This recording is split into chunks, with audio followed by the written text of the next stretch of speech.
Welcome to this week's Fridays in the Field, brought to you by FNBO, the Great Big Small Bank. In Sioux County, Paul Pieper has just gotten into his dry bean fields.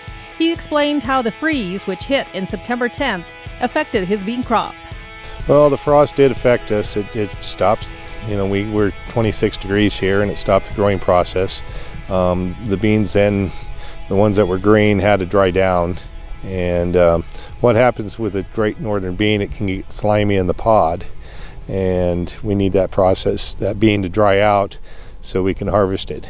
And there's also some veining that goes on in beans. If you see it, in a bag, you can see the veins in the beans. You know that there's been a process or something that's affected that bean that caused that to happen. So, but with the freeze, it did stop the growing process, and it did on some of the later beans. It did affect them. They end up having to take a disc to the field. They just weren't able to harvest them because they were just too green. So Pieper says his Great Northerns were close enough to harvest, where all they needed to do was just to dry down. While there are 5 varieties of dry beans grown in the Panhandle, Pieper said the dominant one is Great Northerns.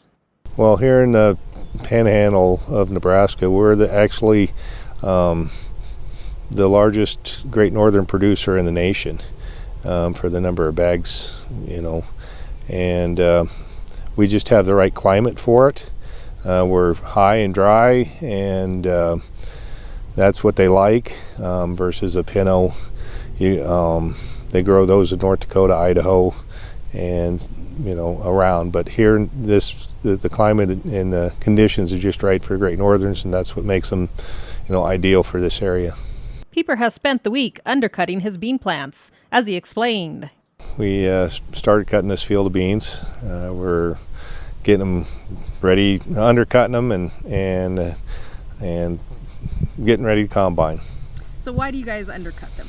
Well, that's a process that allows us to harvest our beans here and to pick them up with the combine. You got to break them loose first, and since we don't cut direct, so we use a cutter, a bean knife, and go along and cut the roots off the beans, and then run a rod behind it to lift them up and shake some of the dirt out.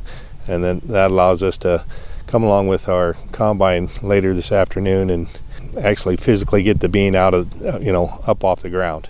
If nothing broke during bean harvest, Pieper will be done harvesting this weekend. Like many area farmers, he will move from one harvest to the next. Well, we'll have a corn to take out once it dries down. We just got done with the early freeze, put us in silage mode. We got our silage taken out, and then we have also harvested our honey, since we talked about that earlier. So we spun out our honey, and now we're on to beans. We also have some alfalfa left to cut, some third cutting, and we'll hope to get that done too this month. So it's a busy month.